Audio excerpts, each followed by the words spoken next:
इस मोड पर काम आ जाए। हर दिन कोई एक नया किस्सा लेकर आएगा, तुम्हें एक नई बात कह के जाएगा। तुम लड़की हो, इतनी जोर से मत हंसो, रोज इतनी फोटोज पोस्ट मत करो, इतनी लड़कों की दोस्त मत बनो। जब तुम सपने देखोगी तो बहुत सवाल उठेंगे।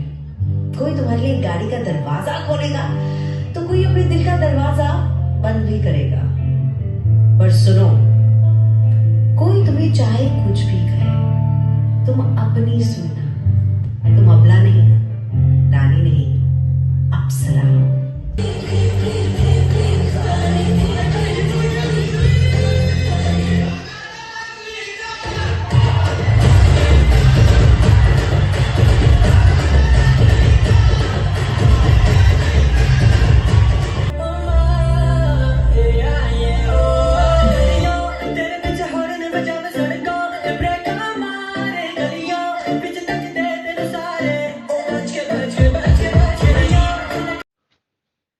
नमस्कार, मी सौ सुगंधा बनोटे. उल्हास प्रभात न्यूज चॅनलमध्ये आपले स्वागत.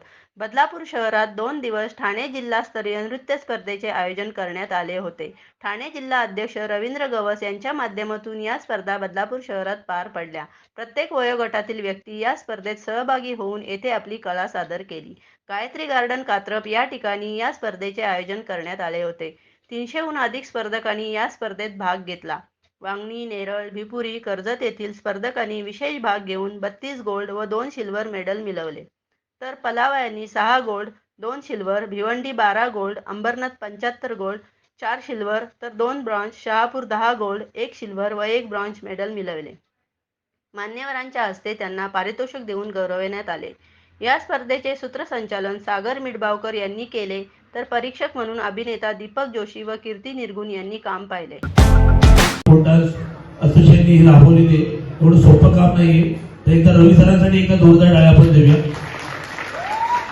मी या पूर्ण टीमचा मेंबर जरी असलो तरी मी या पूर्ण टीमसाठी एका जोरदार टाळ्या वाजवायच्या सर्वांनी.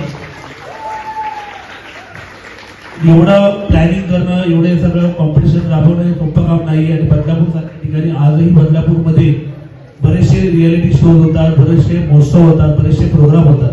पण त्याच्या व्यतिरिक्त स्थानिक कलाकार म्हणजे ठाणे जिल्ह्यातला आपला स्थानिक कलाकार त्यांनाही व्यासपीठ देण्याचं काम रवी सरांच्या टीमच्या माध्यमातून आणि फोक डान्स असोसिएशनच्या माध्यमातून होत आहे.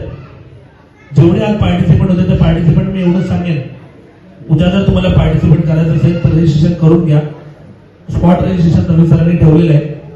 आणि तुमच्या संपर्कातले जे कोण असतील पार्टिसिपेट करायला इंटरेस्टेड असेल, ज्यांना आतापर्यंत कॉम्पिटिशनचं माहिती नसेल, उद्याच्या